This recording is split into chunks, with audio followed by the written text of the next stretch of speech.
It's all about sharing stories. Arrow.net, ARROE.net. We are unplugged and totally uncut with Mona Haydar and Sebastian Robins. We're doing well. How are you? Absolutely fantastic. I got to tell you, the process of this moment here has you've gone from, hey, I've got this idea, to planning the idea, to bringing the idea forward by living it, then producing it, and here we are. What a journey you guys have been on. Yeah, it started out as a concept, like you said, and we ended up traveling down the Mother Road, Route 66, and got to meet a lot of wonderful people. We started in Chicago, ended on the Santa Monica Pier.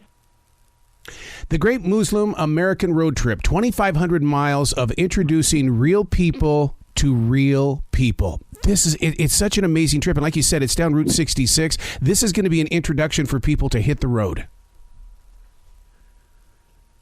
Yeah, I hope so. I hope it's an opportunity to learn. Mona and I, the whole journey, we are learning, and hopefully people can learn with us, because we learned so much that we thought we knew something, and then we sat at the feet of these scholars and musicians, historians, restaurant owners, physicians, and actors, and they really taught us so much.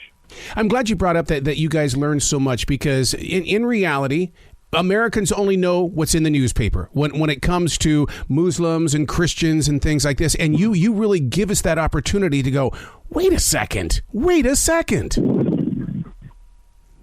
Yeah, and that's why I love the idea of this show, and that's why we agreed to do it, is because we're not actors. We are a real couple having this marital experience, and we had spent a year in isolation because, of the pandemic.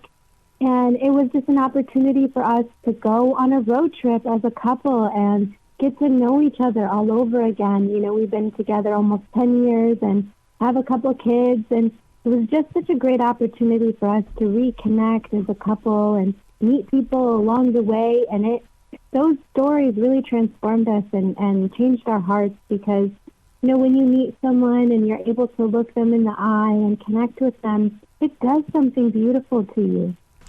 I'm an RVer. I have a studio inside my RV. I know what it's like to be out on that road, but I also know what it's like to be inside that truck or trailer with your mate. How did you guys learn about more of each other as you were discovering other things together? Yeah, well, there's nothing like traveling to test yourself and test your relationship. And I can tell you, Mona and I are sitting next to each other on the couch right now, so we survived and passed that test.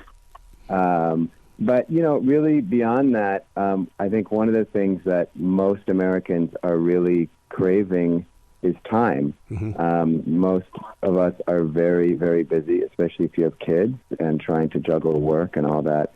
And so really it was this gift of time that we had with each other. And yeah, you see us fighting and arguing and bickering, and we're two different people. Like every married couple is made up of two different people, whether they're the same gender, the same religion, or the same background or not. But really it was a gift, and we came up the other side more connected. One of the things that I find fascinating about your journey in life is that I'm fresh from the new Elvis movie, and I didn't realize that Elvis did a protest song on one of his specials. You did too. How did that come into being, and did you know when you were writing it or performing it that it would become a song that people would draw to? I did have that sense, I'll be really honest, as I was writing the song in a small studio in Detroit. I had a feeling that this was a song that was going to connect with people. It's called Hijabi, Wrap My Hijab.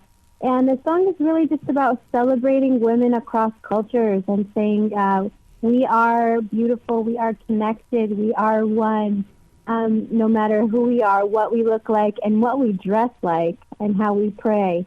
And for me, that was a message I really wanted to get across, because we live in a world, unfortunately, that is intent on dividing and conquering. And I really hope to be able to bring people together through a message of love and connection. And so in the song, I say, all around the world, love women every shade. Be so liberated. And I know that our power runs deep when we come together. So for me, that's what the hope was. And I was just struck, honestly, for that to be my first song.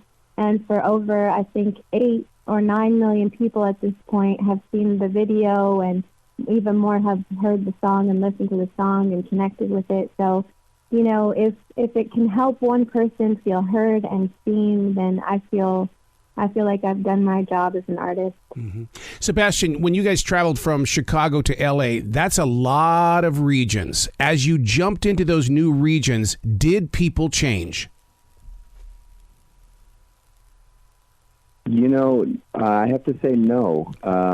We really got to experience people because we got off the main road, because we got out of the car, because we asked if we could pray in their mosque, because we were invited to these gatherings. You know, I don't believe that everybody is the same, and I don't like this idea, well, people are people, because obviously we're rich and we are richly diverse and different, and that's beautiful. But, you know, when you shake someone's hand and look them in the eye, there's a cliche that says you can't hate up close. And like some cliches, that's true. When you get up close to someone, and especially if you're willing to share a little bit, and more importantly, if you're willing to listen a little bit, you know, what you see is people's hearts. And that inner part of ourself, what some people might call the soul, isn't really different from region to region. Is this country different in different places? Of course, geographically, politically, culturally. But we were really blessed, like I said, with the time to go a little deeper and connect on our hearts. Speaking of those connections, Mona, what did you ever run into a moment where you needed to make a conversation happen, and that person on the other side that was going to receive your questions said no? Was it easy to get people, or was it one of those things where you had to face the challenge? Oh man, Sebastian and I talk about that all the time. We met this opportunity, and it was a blessed trip.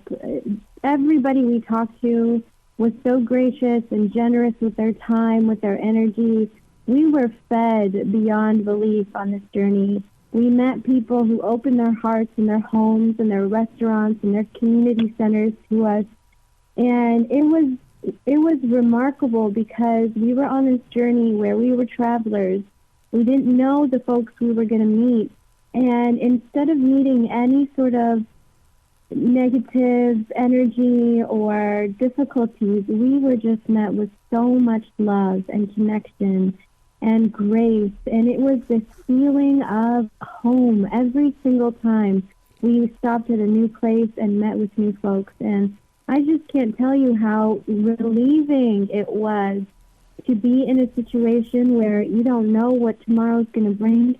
And every single time you went to face that challenge, it met you with such love. And I'm so grateful for the entire experience. And I hope when people watch it, that they walk away with that feeling too, because that's really what it's about. And I hope that that's what this media project can bring to folks is a little bit of love. Wow.